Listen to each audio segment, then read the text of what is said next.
Florida Magazine, January 1902. With this number begins the remarkable narrative of Mr. E. W. Barrington, entitled The Iron Republic.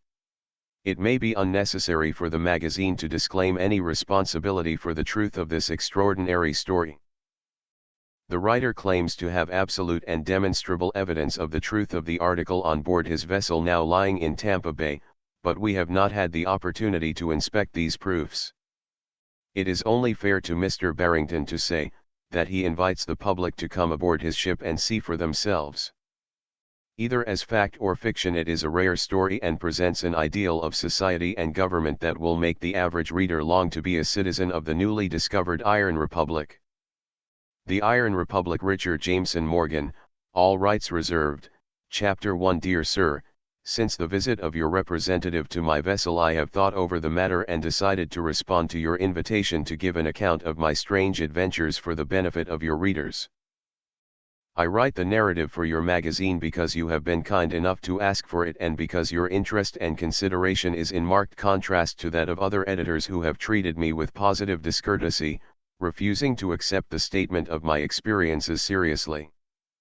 I am well aware that much of what I shall relate will appear incredible, and doubtless the whole story will be set down by many as a purely fanciful creation, like the fictions produced by Bellamy and other theorists within the past few years.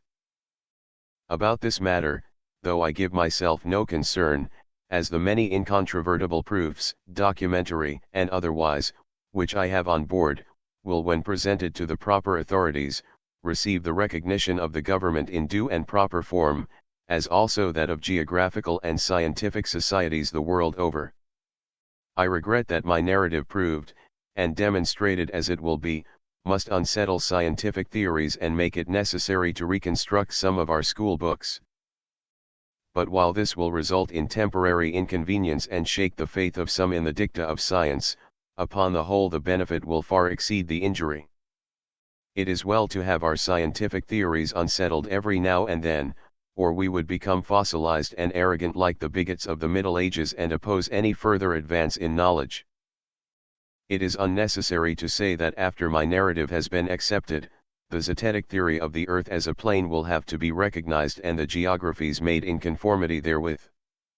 In writing this history of my adventures, I wish it distinctly understood that I make no pretensions to literary style or ability, and my account will probably be crude and faulty in many respects. My only effort will be to tell a round, unvarnished tale, true in every particular, for I realize that it is only in its truthfulness that the story can be of any value. A man whose literary efforts have been limited to lawyers' briefs, few and far between, and whose supreme and most extended written effort was a spread-eagle thesis on the science of politics, at the conclusion of an uneventful college career, cannot be expected to be a model of literary excellence. But to come to my story. In the autumn of '94, I was enjoying a comfortable practice in a flourishing county town in one of the great states of the Middle West. I say comfortable practice, because it was one that entailed very little work and gave me plenty of time to devote to society and politics, for the latter of which I had always felt a strong predilection. My father had achieved some distinction as an officer in the Civil War and afterwards rose high in the politics of his state. It was the opinion of many that had he entered the arena of politics at an earlier period in life, he might have risen to the very highest office in the nation. It has always been my desire to emulate his political career, and the prestige of his name, with my strong inclination for public life, gave reasonable promise of success. Modesty forbids the mention of other reasons, though I already enjoyed some reputation as a speaker and was regarded by politicians throughout the state as a tighter and a coming man. I had adopted the profession of law as nearest allied to politics, and a brass plate bearing the name of J. Edward Barrington, attorney and counselor at law, adorned my door, though I was known in political circles as Ned Barrington and a live wire. There was no great demand for my professional services, and I was not displeased that my social and political popularity far outshone my professional fame. The reader will understand my position when I say, by way of explanation, that I was not dependent upon my profession for support. My father, who died during my last year in college, having left an ample fortune for a young man of my steady habits and inexpensive tastes. And so, at the time my story opens, I may say without offensive egotism, that I was rather a promising young man of 24, with a clear conscience, infinite digestion and, I say it modestly, a fair share of good looks. I was a member of the Young Men's Christian Association, president of a flourishing literary club, and had been for a year past the chairman of the Republican Executive Committee of our county. I was also a leading spirit in a local temperance society and was supposed to have considerable influence with the better elements of society in the town and county. I had never been a candidate for any office, but was a worker in my party, content to wait for my time. I am thus particular in these uninteresting details, because on them hinged the events that changed the whole course of my life, and gave me an experience that will, in all probability, make my name as familiar in future generations as that of Galileo or Columbus.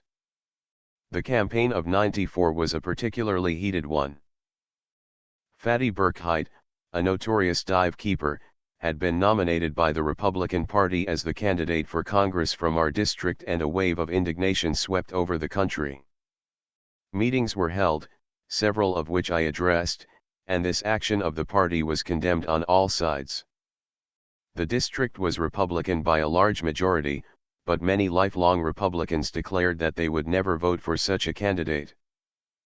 The Democratic Convention had nominated Buck McGee, an expired fighter, of a reputation so unsavory that the alternative of voting for the opposition candidate was not to be thought of. One evening in September, I was sitting before a comfortable fire in my library reading the evening paper, when my office boy announced a party of gentlemen. Supposing it was some members of the executive committee come to talk over the political situation, or a party of friends to enjoy a rubber of whist, I had them ushered in. To abbreviate this part of my story as much as possible, it transpired that these gentlemen were members of the Democratic Committee and came with a proposition to cast the bulk of their party vote for me if I would permit myself to be brought forward as an independent candidate. They pointed out that the respectable element of the Republican Party demanded a candidate that it could vote for, and that with this vote and the support I would get from the Democratic Party, my election was assured. It is not necessary to dwell upon the details of that conference. Suffice it to say that the interest was so great and their reasoning so cogent that I consented in the interest of morality and good government, to lead the movement. It seemed to be the providential opening to a great career, and when, in the enthusiasm occasioned by my acquiescence, the four gentlemen, who seemed to be men of wealth, shook hands with me and with each other and pledged $1,000 apiece in support of the campaign against corruption, I could do no less than hand them a check for a like amount. This part of my narrative may be tiresome reading, but it is a part of the story, and in telling a story as in solving a problem, there is nothing like having all the factors stated at the beginning. I will pass over the exciting events of that campaign, the speeches I made, the letters received, commending, warning, threatening, even, the abuse heaped upon me by members of my own party, is all a part of the political history of the district. Up to the last week of the campaign, it seemed that my election was certain. A few days before the election I was waited upon by a committee of workers, with a letter of introduction from the chairman of the Democratic Committee, which stated that the support of these gentlemen was absolutely essential to my success at the polls. After reading the letter, I turned to the party, which had remained standing, and asked what I could do for them. Taking the stub of a cigar from his mouth and squirting a lot of tobacco juice on my carpet, the leader, a big-nosed Dutchman, made 2 or 3 awkward attempts to speak and finally blurted out something like the following: "Dat's all right, Kabding, you don vans terged left at der pallet box. Good. Id dakes monish der make der meer draad. C. Ve vil gif u der subbert of der Zalungeepers for $10,000 vish buts you in Gongres where you can makes ID back on one vote. C. You puts OOP der 10,000 ter schwing der vote and goes to Gongres, you don't put OOP und stays ter hum. Und now vish is it? And replacing the cigar stub in his mouth and putting his arms akimbo, he looked for the world like a fiery fat jug with a handle on both sides. To say that I was astonished, does not express it. I was utterly dumbfounded. The appearance of the men in my house had been an insult, and when the vile proposition was made, it was more than I could endure, and without standing on the quality of my English, I turned them summarily out of doors. The balance is soon told. The Democrats voted solidly for their candidate, as it was intended they should, and as I drew about 50% of the Republican vote, a Democrat was elected to Congress for the first time in the history of our district. I learned afterwards that if I had paid the $10,000 it would in no wise have affected the result. The money I did advance was not used in furthering my candidacy at all, and the whole scheme was a device to divide and defeat the Republican Party in the district. The morning after the election, I was the most universally hated man in the state. I was abused, ridiculed, cartooned. Lifelong friends turned their backs upon me as a man who had sacrificed principle and sold himself in the vain hope of gratifying an inordinate political ambition. Some of those even, who had supported my candidacy, shook their heads dubiously and said there had been selling somewhere.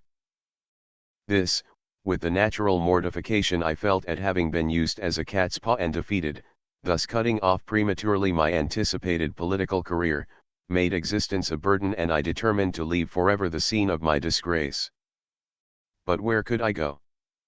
My name was familiar from one end of the country to the other, even my features, from a half-page cartoon in a New York paper representing me as a cat's paw pulling out of the fire a most self-satisfied looking chestnut, which revealed the countenance of the successful Democratic candidate.